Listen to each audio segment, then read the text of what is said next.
bugs are having a party, guys. It's Florida. It happens. Hi, friends. Welcome to episode 120 shmurmer of the Quirky Monday Craftcast. My name is Caleisha, and you can find me anywhere online as Nadir Tani. I'm coming to you today from my home in Central Florida, and yeah, we're racing the sun, as tends to happen a lot of times when I film outside. We may also be joined by Kiva and Tootie, who are my dogs. Kiva is over my shoulder that way, and Tootie is off camera that way. So at any moment, you might see them in the background or right in front of my face, because they have no sense of personal space. Also, the bugs, they're having a party. I don't know what that sound is. Cicada? Loud bug. Doing its thing. Living its best life. Yeah, so if you're a new viewer, I would like to welcome you. Of course, if you're a returning viewer, you already know, welcome back. Thanks for being here. But specifically, I know that we have a couple new viewers that have found me from a couple magazines, which is mind-blowing. And that's actually the bright spot I wanted to share with you guys today. So, last episode, I showed the Knit Now magazine, which included me in a roundup of podcasts, which was super exciting, a complete surprise to me. And this episode, I get to show you guys another magazine. Now, this one wasn't a surprise. They actually reached out to me and asked me to write a little blurb about the Quirky Monday Craftcast and why I started it. And so I knew it was coming, but still when it happened, it was just like, ooh. So I had a physical copy of the Knit Now magazine, but I didn't have a physical copy of this one. This is Inside Crochet. So I bought the digital version, and then I printed out the page. So this is the page that I was included on. It is a spread called Join the Community. Tune into these wonderful podcasters sharing their beautiful projects and feel connected and supported. It was a 2-page spread. Wait, it went this way. Too many papers, y'all. So this is the whole spread, if I get my hands to work right. So, of course, there are some familiar faces, I'm sure, to you guys. We have Claudia. My pinky's not long enough. We have Claudia of the Crochet Luna podcast. There's Hannah over there of the Cozy Cottage Crochet. Clarizabeth of Crochet Cakes. This is actually really hard to do in reverse. There's Debbie of the Canadian Crocheter, Keep Calm and Carry Yarn, Addie Day Design, Zines and Rogers, Stevie by the Sea, who I have not heard of, so I have to check her out. And then the Crochet Circle podcast and the Stout Stitch. So there's the spread that I was included in, and it just feels so good to be recognized as a part of this community. Now, I did want to speak about something else in conjunction with being featured in this magazine, or being included in this magazine rather. So when they reached out to me, they asked me to write a blurb about why I started the podcast, something special that people can expect to see on the Quirky Monday Craftcast. And so that's what I did. For anyone who's new, or, I mean, I haven't done like a introduction kind of thing, just because I feel like if you really want to get to know me, all you have to do is listen. Point blank period. But if you didn't know, the reason that I started this podcast And also the reason behind a lot of my sharing online, on social media. I used to have a blog that I wrote. The reason I started that was because being a very creative person, being a maker, I of course would look, online, see what other people are doing. And what I was noticing, and what was glaringly obvious to me, is that there was a very distinct lack of representation for anyone who was not a white woman.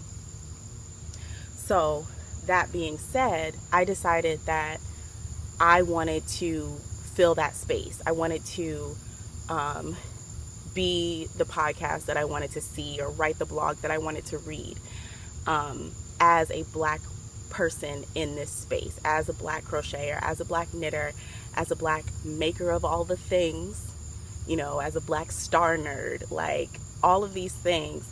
A lot of times when you go into these different communities, you don't see representation of people of color in general, but especially not of Black people, which is why you still hear people say things. I was going to say dumb things. Well, we're going to go with dumb. But things like, oh, I didn't know Black people did XYZ. But so I decided that instead of just like staying in the space that I was and being like, man, I saw more Black people, or I wish I saw more representation, I decided to be that representation that I wanted to see. Now, when I wrote my blurb about the Quirky Monday Craftcast, that was the first thing I stated, was that the reason that this whole Craftcast exists, the reason that Quirky Monday is a thing, is because there was a lack of representation. And it's very important for me to be present as a Black person in this space. Very important. And when Inside Crochet reached out, they said, write us a blurb. We may have to edit for space. So I understood that some editing would happen, but what I did not expect was for them to cut that whole section out. And that kind of almost put a damper in me being a part of this spread.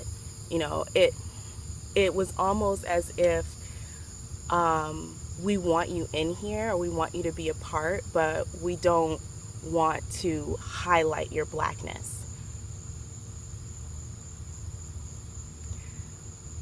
So I say all that to say, when, like, as a Black person, that is something that I've experienced quite a lot, where people will, it's equivalent to the idea of I don't see color.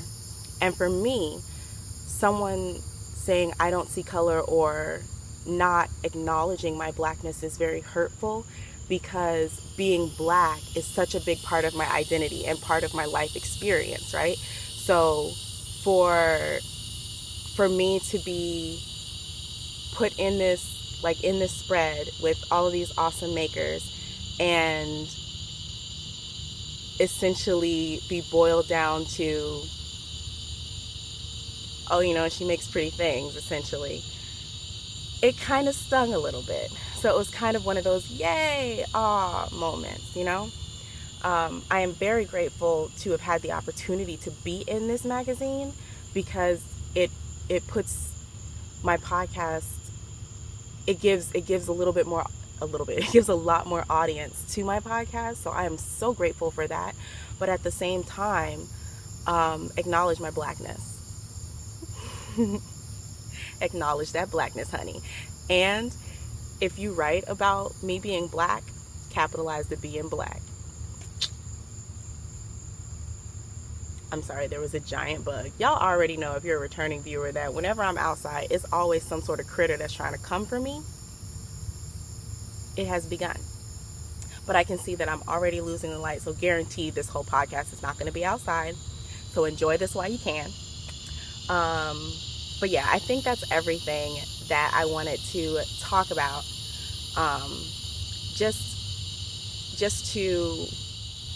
I think we need to get used to or comfortable with the idea of acknowledging other people's identities.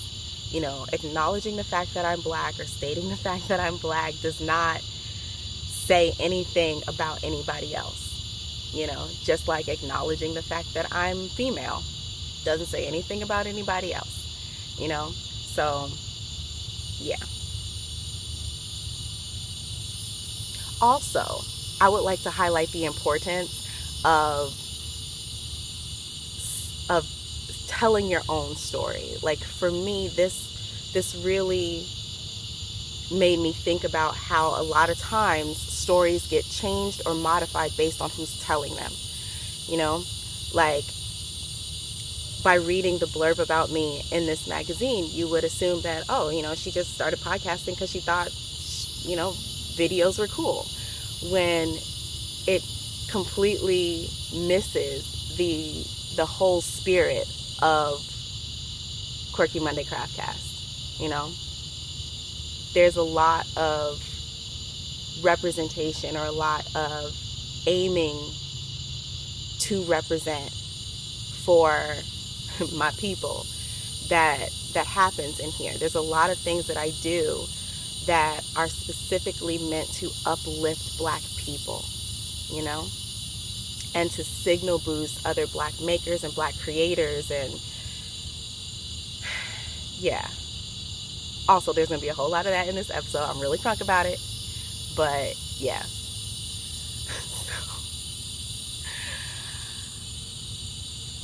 I kind of feel like going inside right now just because these bugs are getting ridiculous. It's like a choir out here. I don't even know if you guys can hear me. I might end up having to record that whole section again because there's like 19 bugs singing in a glorious choir of buzzing right now. So before I go inside, I hope that you were enjoying my dasheen. Like, homie is flourishing. Although, this leaf, I think, is having some issues. Yeah, you can see how it's yellowing on the edges. I don't know what that's about. This is a new leaf. Look at that. Look at that compared to my head. Come on. You better do your best thing. I have my little dasheen over here. This one had to have a little surgery. I had to cut one of its leaves off. And then this is, I think this is a white yam. And then sharing the pot with my white yam is my Berry Illusion arrowhead plant, Syngonium. It was dying and I couldn't bring myself to throw it in the trash, so I just put it in the pot outside and was like, all right, do you, boo. You want to stop yelling, Tootie? Above my head is our mango plant. That is Esmeralda. Esmeralda is the little sister. Griselda is over here next to the house because she keeps falling over. Like, I mean, she's huge. Like, I'll show you in a second. But every time I come outside, she's laying down. Griselda getting lazy. And let me see if I can loosen this a little bit. No? Alright, we're just going to turn it. This is some other sort of yam that my mother-in-law gave us. And it's just, I put it on a trellis and it's doing what it do. It grew all the way up to the top of the trellis and then started growing out into the air like this. So I took the vine and I put it back at the bottom. So now it's crawling up again. And then, let me show you guys Griselda. That's a broomstick. Real life, friends. Real life. This, oh, there you go. There's Griselda. She big. Yes. So, she's like a proper tree right now. Yeah. So, I'm not even going to fix this camera angle because we're about to go inside anyway. Those are my outside friends. But we've got more mango trees going down. I've got a peppermint bush going. We have a fig tree down there, some pineapples, some sunflowers. I grew these sunflowers from a kit from Michael's or Joann's, one of those craft stores. They had a little kit. And I grew these sunflowers and I planted them. They were all pretty and they bloomed. Now they're all dying. And I was like, oh, you know, where are the seeds of the sunflowers? So I started picking around in like the dried up head of the sunflower, and there were seeds in there. I don't know why I'm surprised, because that's where they grow. But still, I was like, oh snap. So I definitely want to plant the seeds from the sunflowers that I planted to see if these seeds will grow sunflowers. If they do, I will be the most excited. That's everything. So I'm going to gather up all of my things and we're going to go inside before the sun sets all the way and the mosquitoes come out. Because y'all know I have that sweet blood that they really enjoy. So, did you guys see Kiva and Toot? Let's see if I can get him to come over here. Kiva, come here. Kiva, come say hi. Tootie, you too. Come here. Tootie's sitting under the tree like, I don't want to come over there. Come here, my you're not Toot. You're Kiva. Come here, my Kiva. There's my girl. Come here. No? Come on, you have to say hello to your adoring fans. You know everybody just loves you guys. Yeah, they're here for you and Toot. Not so much me. You two and Yarn. That's why they come. Look at that face. You guys, I have had Kiva for 11 years. 11. I'm going to insert a picture here of Kiva now and Kiva on the day that I got her.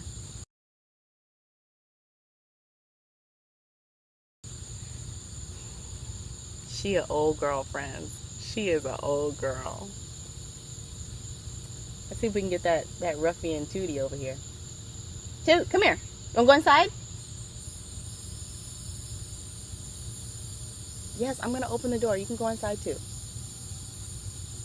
Tootie wants to go inside. That's the only reason she showed up. Look, it's Toot. Say hi, friends. Not to me, to the camera. Say hi to the camera. Oh, you stink. What you been eating? You been eating trash? She's like, no, I have not been in the trash. Do not slander my name. I know. All right, we're going to go inside now. Don't knock over my camera. Thank you.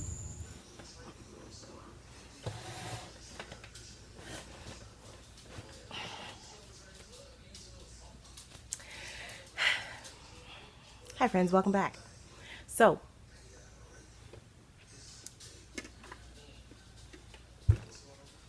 let's get going with some crafty things because I have a basket full of crafty things.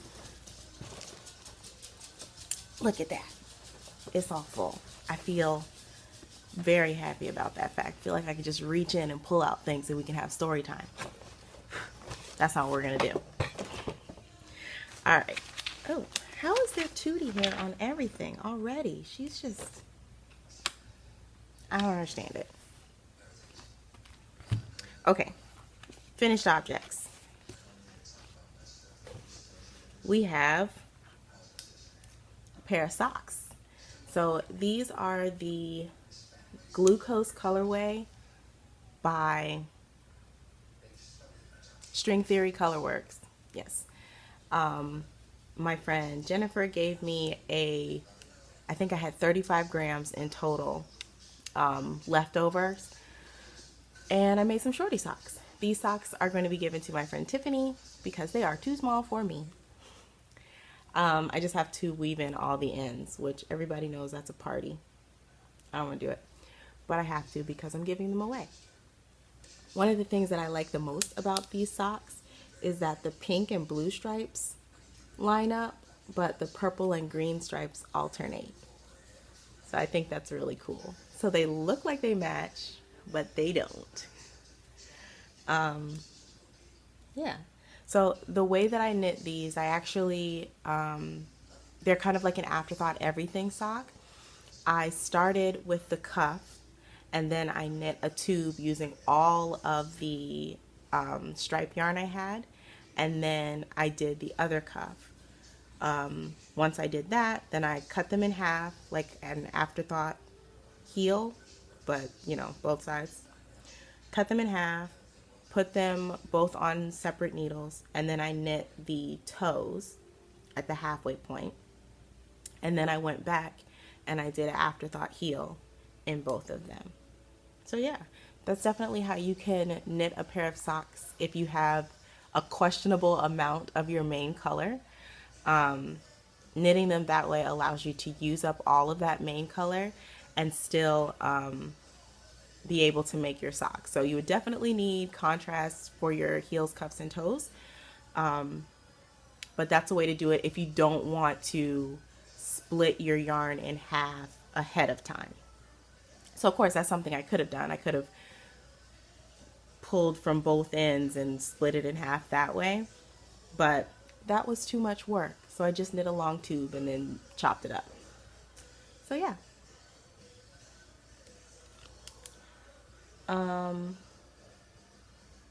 There isn't anything else I want to say about these. The base was her BFL nylon base. I don't remember the numbers or anything or what it's called, but I think she only has one BFL base. But again, this is the glucose colorway. The heel is black from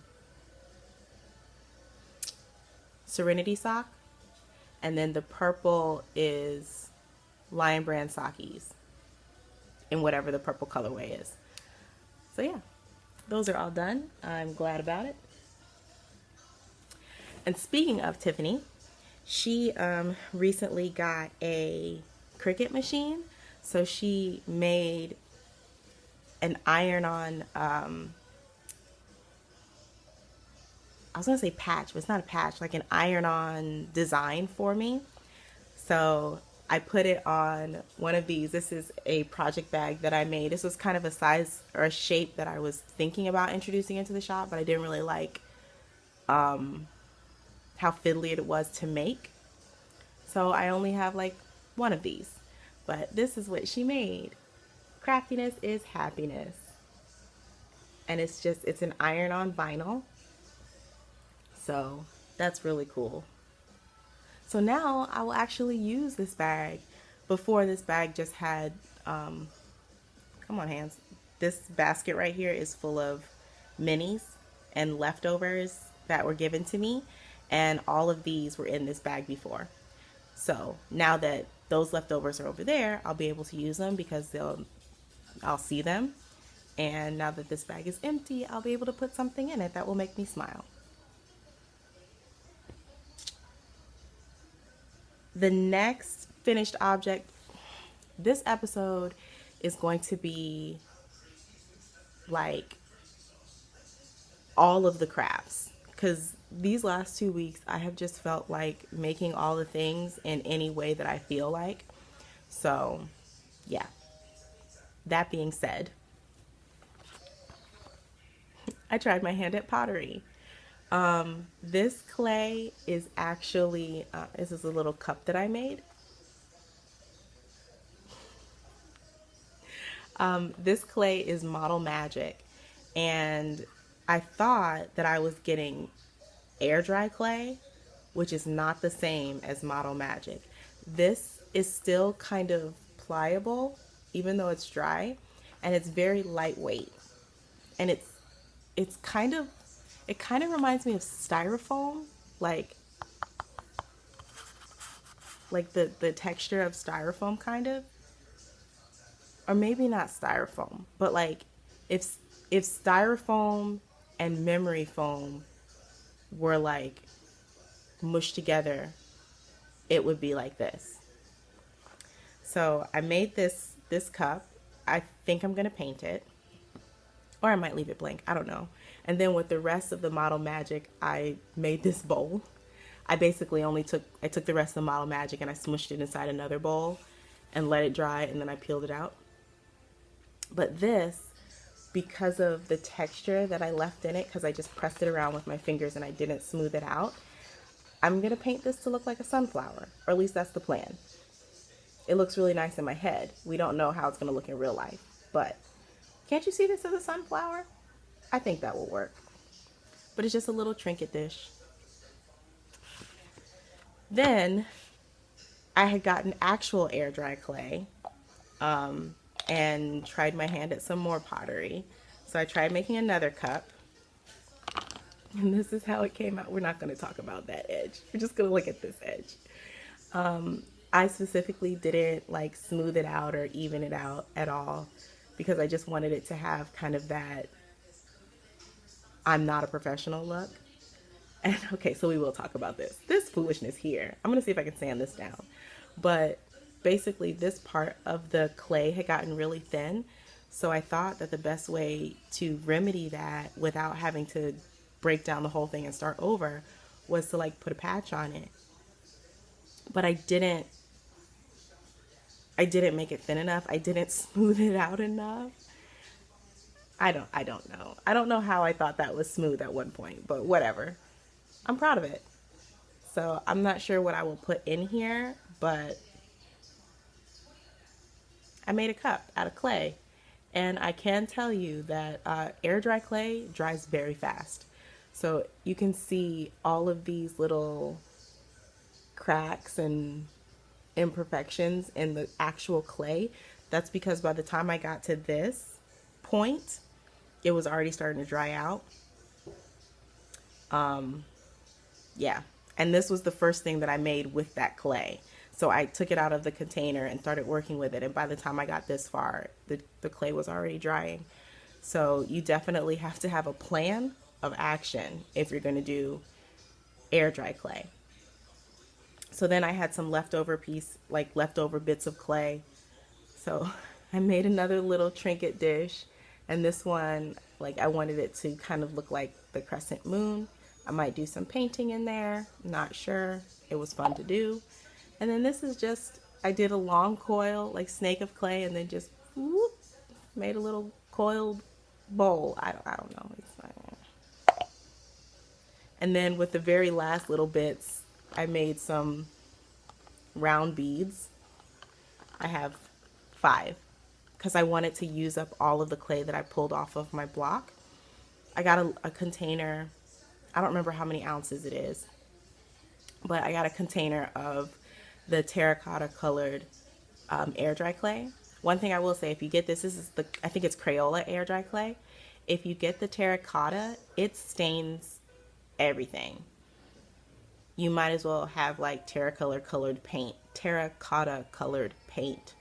everywhere. So I think if I want to, like I'm going to try doing this again because I have a lot more clay. But I think if this is something that I want to continue doing, I would get the white air dry clay and go with that because it's just so staining. And I think that's everything I have that's finished. Yes, that's everything I have that's finished. So now we will go into whips. Well, this next thing I'm going to show you is kind of a half object. A 3/4 object. So one of my friends has a daughter, and I think her daughter is like 4. And I made a doll for her. The pattern I used is the African American Ballerina doll by Yolanda Jordan of My Pretty Brown Doll. So this doll was meant to be a ballerina, but I decided not to make it into a ballerina. I'm actually, I've taken one of her pictures, screenshot one of her pictures, and I'm making the doll to match the little girl in the outfit that she's wearing. So the reason that it's a 3/4 object is because the doll is finished. Now I have to make a little outfit for her, which I'm very excited about. Let me show you this doll. So here she is, and oh my goodness, she's so stinking cute. And she has her little braids, because in the picture the little girl has 6 braids in her hair. When I finish her, she's going to have a kente dress and a little kente headband. And then I also am going to do some gold wrapping, like wrap gold thread around some of her braids, because that's how the little girl has her hair in the pictures as well. So I want this to be like a mini me for my daughter, my friend's daughter. But I really enjoyed this pattern. The only part that I had a hard time with was attaching the head to the neck. It was difficult for me because I've never done an I've never done an amigurumi doll like with a body. I've done loveys where it's a head and then a blanket, but I've never done a body.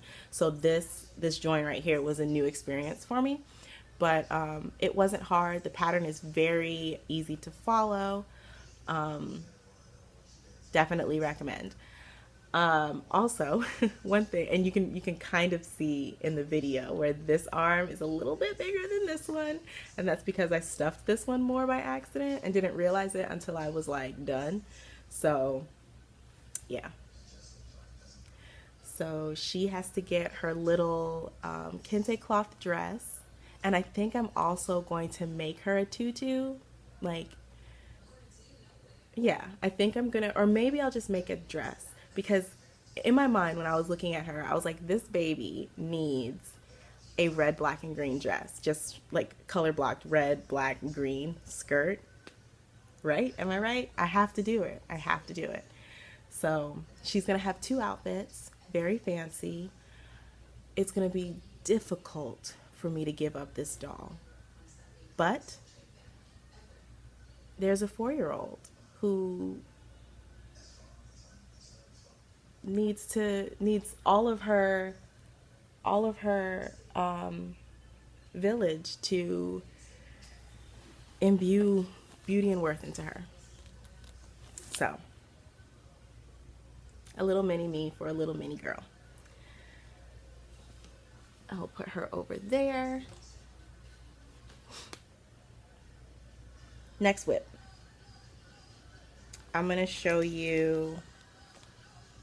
Okay, we're gonna do this whip. Okay, we're gonna do this one, then that one, and then that one. You see how many whips I got going on, y'all. I'm out of control.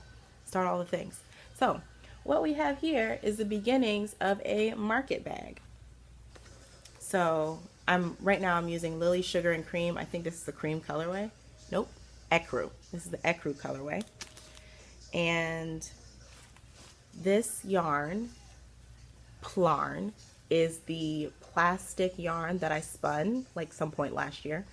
And then I plied it with a strand of cotton yarn.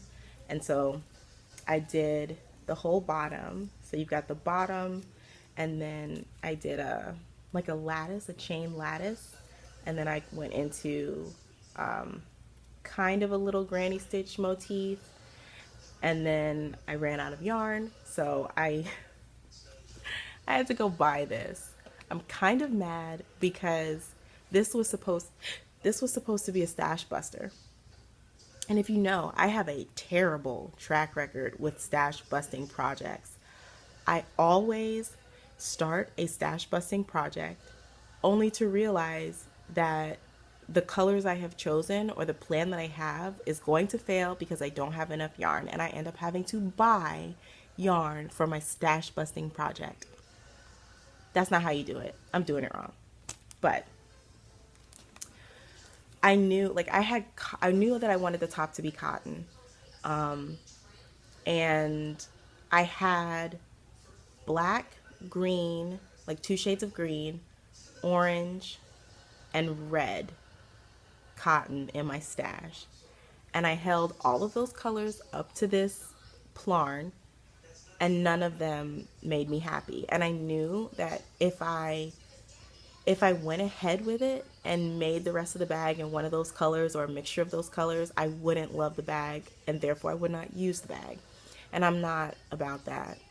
I'm not making things just to make them. I'm making them because I want to use them and because it makes me happy on the inside.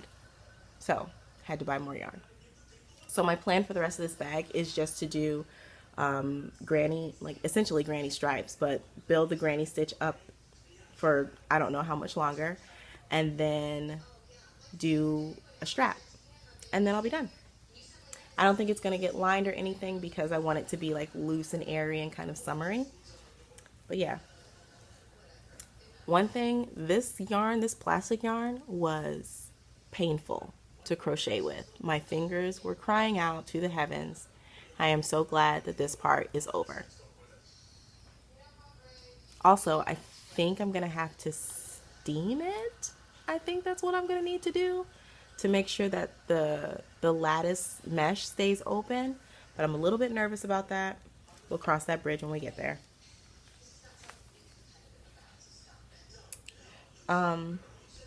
Okay. Okay. So the next work in progress is a tale of woe. Oops. I'm sorry. So last episode I was talking about how I wanted to make my little secret crop top or secret little crop top. What is this in my hair? Oh, that's a gray hair. Never mind. I was saying how I wanted to make my little secret crop top. I think that's what it's called, by Jessie Martinson.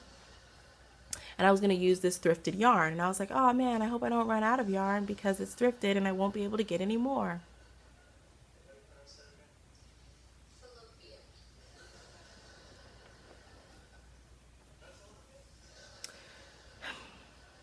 I'm holding the yarn double. And do I have one of the balls of it close by? Yes. This is the yarn. It's Adrian Vittadini Maria. And it's a 48% merino wool, 48% acrylic, 4% lycra. It is classed as I think it's classed as a DK, but because of the stretch, it thins out a lot. So I'm holding it double. This is how far 2 full balls of that got me. I only have 5. This is not going to work. I am very irritated. So I decided that I didn't want to do any of the ribbing on the body. So this was just mindless knitting, round and round, forever and ever and ever, amen. Until I got to this point and I was just like, there's no point in me continuing because I'm going to run out of yarn. I am the queen of running out of yarn. The queen. Self-appointed. But yeah. So this is going to get frogged. I don't even know if I'm going to restart that top. Like, I feel like I might have a little curse when it comes to Jessie May designs, because the first one that I wanted to make was the ripple camisole, and I got all the way through one strap, like one front piece, and when I tried it on, it was too tight for my comfort, so I had to frog it, and I haven't started it again. So I'm sad. I am sad on the inside because of that. Maybe this is just not the season for Jessie May patterns for me. Maybe this is not that time.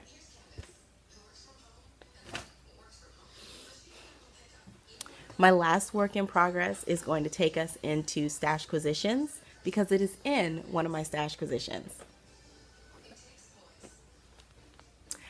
I bought this origami bag from the Dabbling hook, and she's got her little leather tag on the bag. She fancy. But I bought this from her. She recently had a shop update, and you know, as you do, you go see what your friend is selling. And I saw this one and I was like, ooh, that is so pretty. And it was like she was selling it as like a notions pouch. This is a huge notions pouch. So I was like, that's a sock bag, which is what is living in it. But yeah, I thought this design was really cool. Like, this bit flips up. it's just kind of like fun and different. And it's drawstring. I don't have a lot of drawstring bags, so this is definitely unique in my collection. But the Dabbling hook is Rel. It's her shop, and it's also her podcast. So if you have not heard of her, you should go check her out. She's always doing something. Always kind of tinkering about. She made these patchwork bags that were so inspiring to me. Just all of her scraps like sewn onto, I think it was like fusible interfacing or something like that, or fleece interfacing, and they just looked so cool. That's definitely something I want to try in the future. But yeah, so the bag came with some tea, which is white tea, jasmine, and lavender. I got a Dabbling hook stitch marker and a little flower. One thing I like about Rel is she does not waste anything.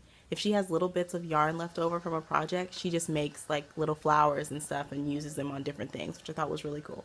She also included some lavender, which I smelled as soon as I picked up the bag out of the mailbox. I was like, ooh, this smells like lavender. I'm a fan of lavender. So the project that I have in here is actually a languishing whip, and this whip is maybe 2 years old.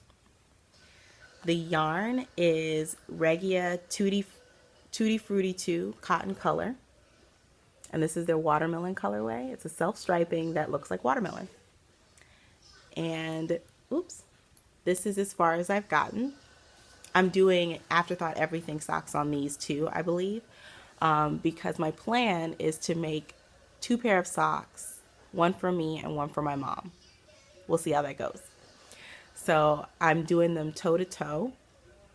So we start at this toe, and then we just knit an entire, this is 100 grams. Yeah. Where is it? Yeah. Knit a whole 100 grams worth of tube, and then I get to cut it apart and knit heels and cuffs. So I ran out of steam with this when I was first working on it. Don't remember why, just got bored with it. And I recently found them in some bag somewhere. I was like, ooh, I need some vanilla knitting. There we go. So these are living in my Dabbling hook origami bag. Ta-da! Oh, that's dangerous. Needle, go in the bag. Don't just stick up. You might poke someone's eye out. You'll put your eye out. Name that movie. So let's go on into the rest of stash positions. What do you want to do first? Let's talk about this book that I got. Got this book off of Amazon recently. I've wanted it for a long time. After finishing that doll, I kind of felt like I could do anything. So it was like the push I needed to go ahead and purchase this. So this is Edward's Menagerie, over 40 soft and snuggly toy animal crochet patterns by Carrie Lord. And yeah, so it's basically a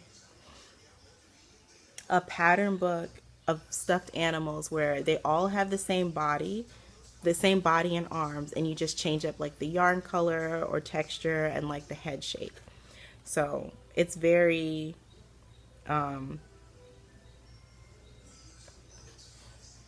very recipe-like. One of the things that I really liked in here was this page,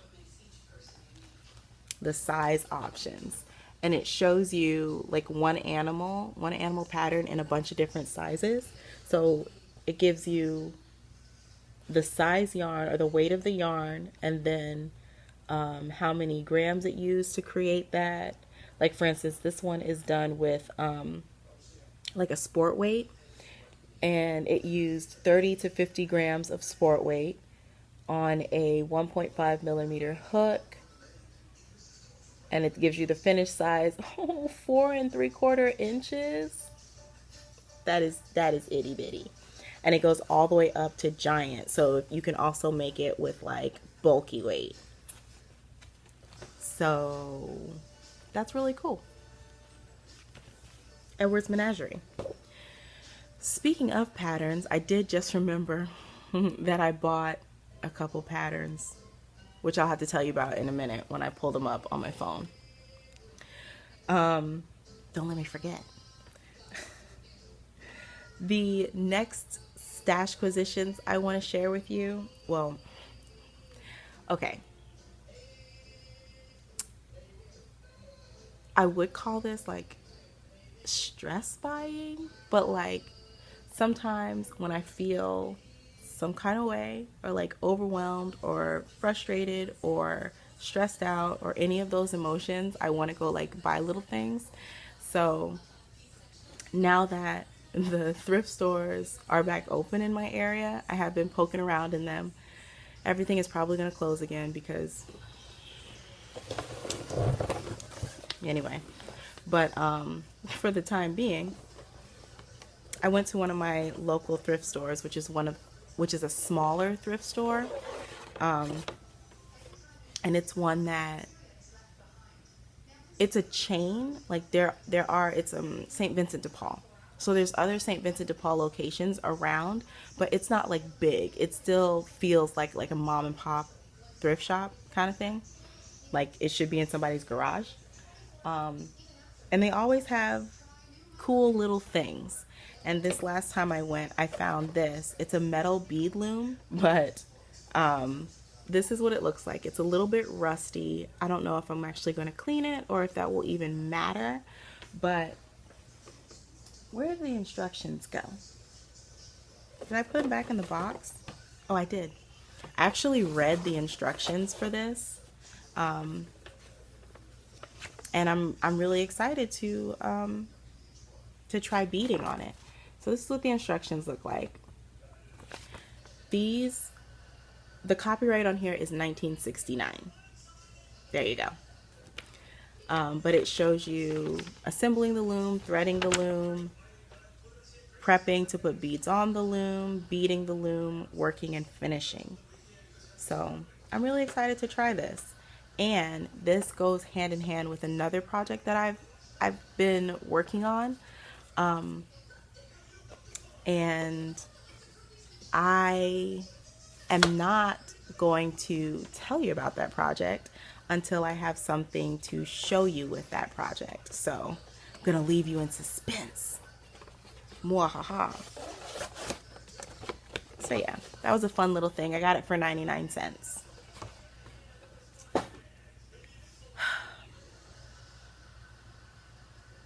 Is that everything thrifted I want to show you? Yes. So the next stash positions are not fibery at all, but I definitely wanted to share them because they did bring me a whole lot of joy. One of the things that I've been doing a lot of in my stress buying is, let me rephrase that sentence. Whenever I do any stress buying, I try to be conscious about like what I'm buying. So recently I have been purchasing like artwork from new to me Black artists. And oh my goodness. So the first one I received, or the first one I ordered, was from Ravynn Creates. And she was doing a sale where she had her hand-drawn greeting cards, and they're blank on the inside and they just had like an illustration on the front. So the illustration I bought was her sunflower girl, and that's her. And you guys will see a pattern. I'm really loving sunflowers. So that's the sunflower girl from Ravynn Creates. I will link all of these artists in the down bar. Also, if you haven't noticed, I'm flying without show notes right now, so all bets are off. The next piece of artwork that I received was from Geneva B, and I found her well, first, before I show you this one, I found Ravynn Creates from, I think it was something that, who posted that?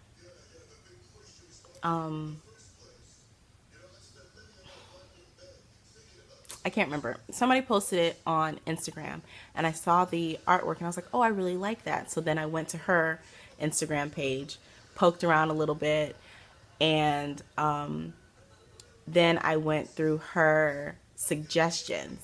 So whenever you go to anyone's Instagram page, like right under, like in their profile part, before you get into their pictures, in the profile,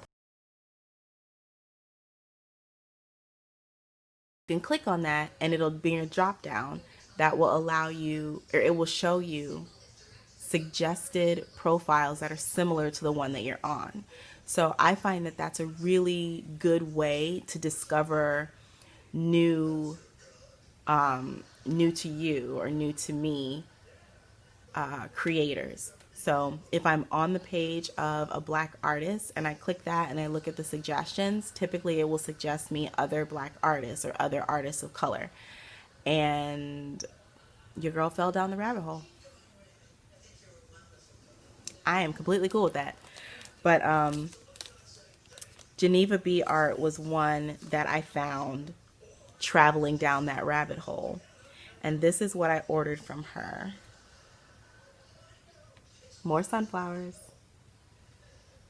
And I can just see, like, in my head, like a craft room and have like a whole section of art that's just all sunflower themed. I think that would be gorgeous and awesome, amazing. But she also sent her business card, which is also beautiful, and a postcard. I love it. Seeing pictures like this makes me really want to pick my locks out again. I'm not going to do it, but I do think about it. I'll put those in the bag, back in the bag in a minute. Oh no! Stuff is sticking to stuff. All right. So the next artist, the next artist that I purchased work from is PinkLoMein. And she had a collection of like empowering cards, like to keep, to put on display for yourself or to give to a friend. And so I bought a set, and the page that comes with it says, "Hello, beautiful souls. Some days we may need simple reminders like keep going, sis," which you should definitely keep going. Seriously. Gift these, keep these, or hold them close to you. PinkLoMein. So there are 3, 6, 7, 8. There are 8 prints in here, and I'm going to show you a couple faves.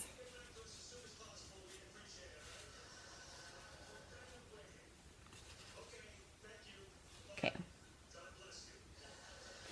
We've got this one. It says, "Take good care of yourself." Look at that. Then there's, oh, they're falling. "Stay positive, sis." I really like how she does the hair, because a lot of times in the hair she'll have like the white like highlights, and to me it just looks like stars, because everything looks like stars to me evidently, but I love that. And then my favorite one out of this says, "Leader, queen, empowered, fearless, humble, strong." Look at that. I love it so much. I cannot like guarantee that any of these are going to get sent out.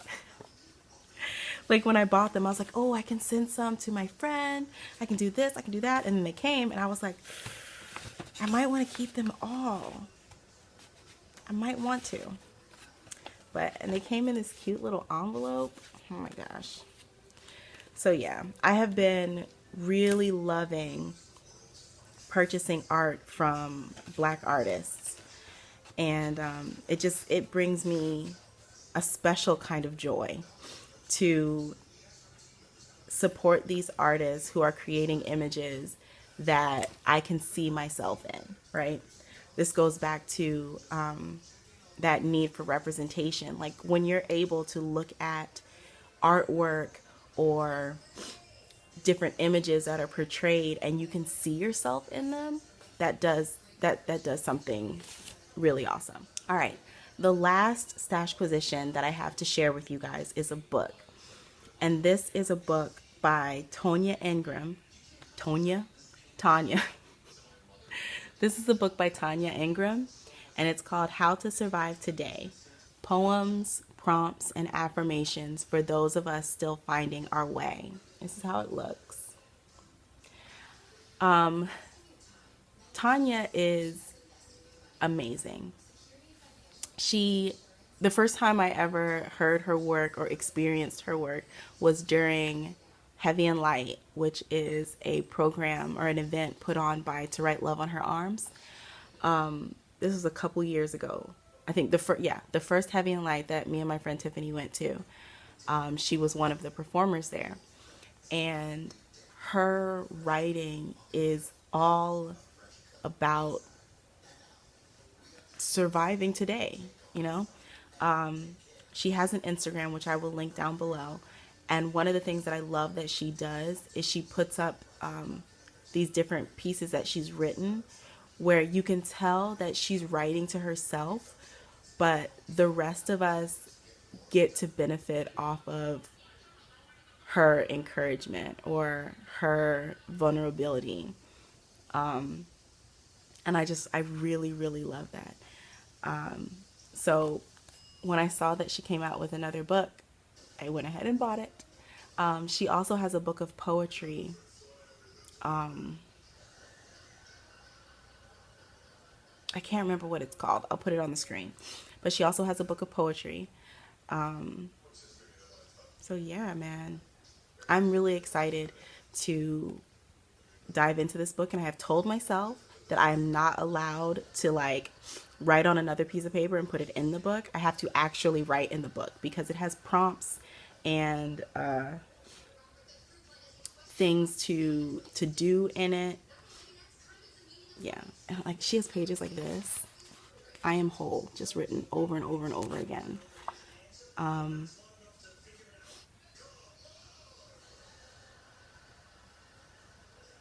Oh, listen to this quote. For so many of us, being able to show up today is the best we can do. Do not call it drowning. We are simply learning how to walk on water.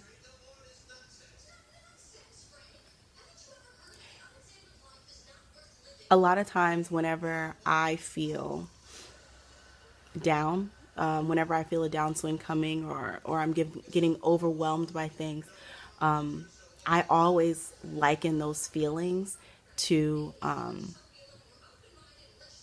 water. You know, I always feel like when I get to the point where I'm just so overwhelmed that I just cry, I feel like the tides have risen in me. I feel sadness in waves. I feel the downswings as waves. I feel them like storms that are looming in the distance that are coming towards me, and I see them coming, but sometimes they're just so big that I can't get out of the way, or I don't know how to get out of the way, or anything like that. But I always feel it as water. Maybe that's the Pisces in me. I don't know. But the idea or the statement that we are simply learning how to walk on water, like y'all, I opened up to that page for me, 'cause baby, yes, if you do nothing as inspired by this podcast, please go look up Tonya Ingram. That's your homework. Do that. But yes. And on that note, I think all of my crafty sherry things. Oh, no, see? I almost forgot. I was supposed to pull up I was supposed to pull up the patterns that I just bought.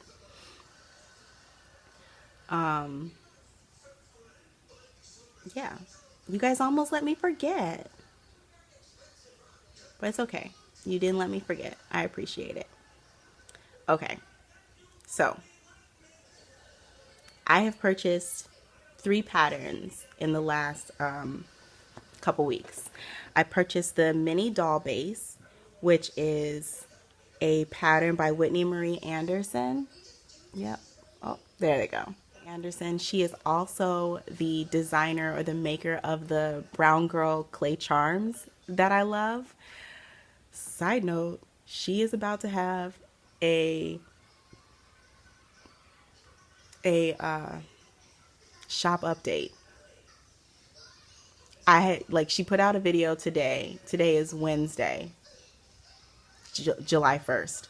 She put out a video today talking about it. I haven't watched it yet, so hopefully this video will come out before her shop update so that you can get ready for her shop update, because she needs to sell out. That's it. That's all. And hopefully I can get one. But if she sells out before I can get one, more power to her, homie. Anyway, but she designed this mini doll base. Come on, colors. Get it together. There we go. And it's meant to be crocheted using like crochet thread, but not going to do that. I'm definitely going to make it bigger. So, because I cannot see myself crocheting with crochet thread. But yeah, so she did that. And then I purchased the Sisters Not Twins, and I don't know whether I'm going, or I'm sorry, I don't know whether I'm coming or going. And these are sock patterns by Diane Ugo. She has the That's So You podcast here on YouTube. So these patterns are a part of her Fairly Odd Socks Volume 2. So basically in those collections, she's created a pair of socks that go together, but they're not exactly the same pattern. So you can either make like 2 slightly mismatched socks or 2 different matching pairs from the pattern. So I really like that. I've made her, I have her Brothers Not Twins sock patterns, and I made those last year, I believe. Yeah, I made one of those last year. So I need to get my sock needles together, because I think in the past 3 months I have bought 4 new sock patterns. I need to knit faster. And I'm sitting here knitting vanilla socks. Come on now. But yeah. So I will link all of the designers. Now, the only thing that I feel some kind of way about is that I think, well, the mini doll base is available outside of Ravelry, and I'm not sure about the about Diane's patterns. But if they are available outside of Ravelry, if anything that I'm talking about has a pattern that's available outside of Ravelry, I will link that location, because I know that since Ravelry did their updated design, it's been causing a ridiculous amount of issues for people. And I don't understand why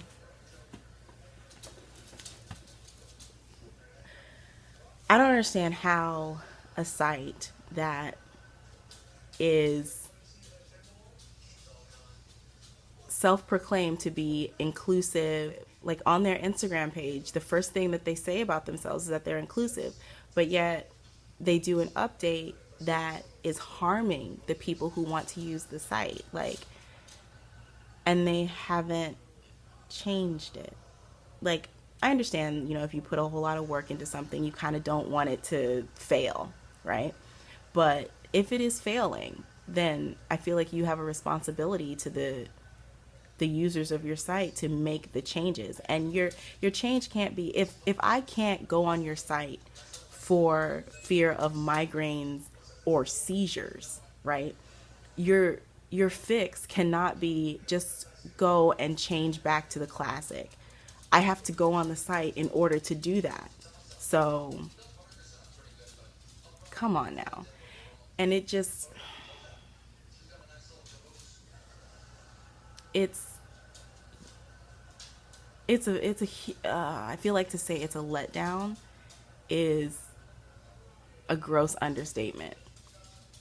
Like it's disregarding, it's dismissive, it's disgusting of them to still be like, oh, you know, we're trying to make it good for as many people as we can. But I started to do their survey that's on the site today, and it was like, oh, what do you think about the logo? We don't care about the logo. I would like this site not to give my fellow crafters headaches from looking at, especially in a time like now when pretty much everything is online anyway. People are working from home. People are staring at screens and an exorbitant amount of time for their Zoom calls, their work calls, their interactions with friends. Everything is online now. So if you're a website and you find out that your new design is causing people to not be able to look at their screen, you're not only making it so that they can't access the stuff that's on your site, but you're potentially making it so they can't access people in their lives. Like, come on, guys. Really? I don't know if anybody from Ravelry watches this, but if they do, get it together, guys. Come on. Just come on. So yeah, that being said, I only have like, I think 3 patterns that are for sale on Ravelry. So I am in the next couple weeks, because work has gotten crazy, but in the next couple weeks I'm going to be moving my patterns, my purchase patterns, I'm going to be moving over to Etsy. And my free patterns, I don't know, I might have to actually do the Quirky Monday Craftcast blog, you know, because I want people to be able to access my patterns, but I don't want people to be like, crochet pattern, potential migraine. Like, that's not even a thing, guys. Come on. So I'm going to work on some fixes so that at least Quirky Monday will be giving you other options if you are one of those people that suffers from, like, is having crazy issues, not crazy issues, but having really bad issues that are triggered by the Ravelry redesign. Also, if you are someone who has purchased a pattern from me or has like one of my free patterns or any of my patterns, right? And they're in your Ravelry library and now you can't access them because of the redesign, send me an email. My email is quirkymonday@gmail.com. But I will put the email in the down bar. So if you have one of my patterns and you can no longer get to it because you can't navigate the site, send me an email. Let me know what pattern you have. And I will send you the PDF of that pattern so that you can have it outside of Ravelry. Yeah. Because I want y'all to be able to make things, especially things that I design. But I also, you know, don't want to have to, like, I don't want you guys, I don't want to put anybody in harm's way, you know, just to be able to access one of my patterns. You know what I mean? So that's what I'm going to be doing. I think that is everything that I have for you today. I feel like I've been talking forever. I have. This is going to be a very long episode. This is what happens when I don't record weekly. I actually tried to record last week, guys. I just didn't have it in me. So, you guys get a bumper episode this week. Yay! All right, friends. That's everything. That's all. I hope you have a great week, weekend, day, whatever it is. I hope that you are safe. I hope that your family is safe. I hope that that you're having a good time, right? And if you're not, because I understand that everyone is not always good all the time. That's how it be. But if this is not a good time for you, if you are not up, if you are if you are getting swallowed over by the waters,